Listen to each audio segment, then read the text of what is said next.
What is going to happen to Joe Biden this November? It is difficult to predict exactly what will happen to Joe Biden in November, as it will depend on the outcome of the U.S. presidential election. He will not retire due to pride.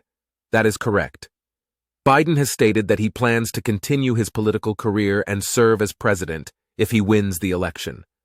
He has also expressed that he wants to use his experience and knowledge to help bring about positive change for the American people. What are the dangers of too much pride? Some potential dangers of excessive pride include 1. Alienating others. When someone is too proud, they may come across as arrogant and unapproachable, which can push others away and hinder their relationships and social connections. 2. Refusal to admit mistakes. Pride can prevent individuals from acknowledging their mistakes and taking responsibility for them.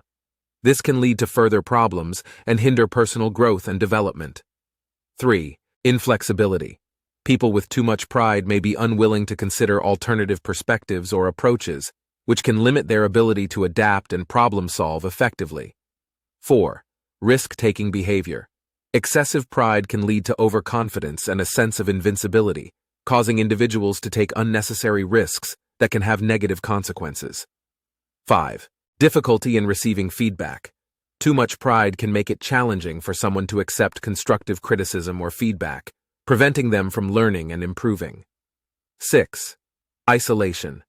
If someone is overly proud, they may distance themselves from others and become isolated, leading to feelings of loneliness and disconnection. 7. Inability to ask for help. Pride can make it difficult for individuals to ask for help when they need it, which can be detrimental to their personal and professional growth. With that being said, it is important that the choice you make will determine how the people will be governed.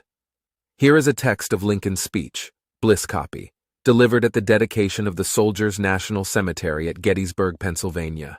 77 years ago, our fathers brought forth on this continent a new nation, conceived in liberty, and dedicated to the proposition that all men are created equal.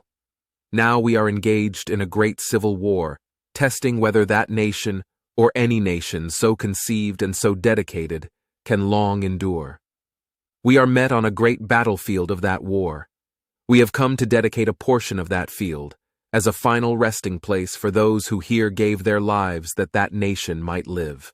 It is altogether fitting and proper that we should do this, but in a larger sense, we cannot dedicate, we cannot consecrate, we cannot hallow this ground. The brave men, living and dead, who struggled here, have consecrated it, far above our poor power to add or detract. The world will little note nor long remember what we say here, but it can never forget what they did here.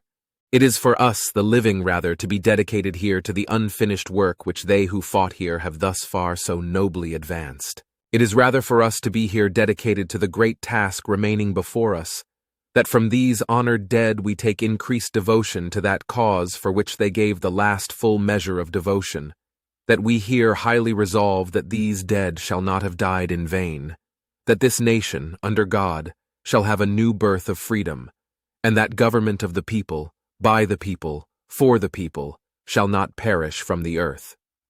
Abraham Lincoln.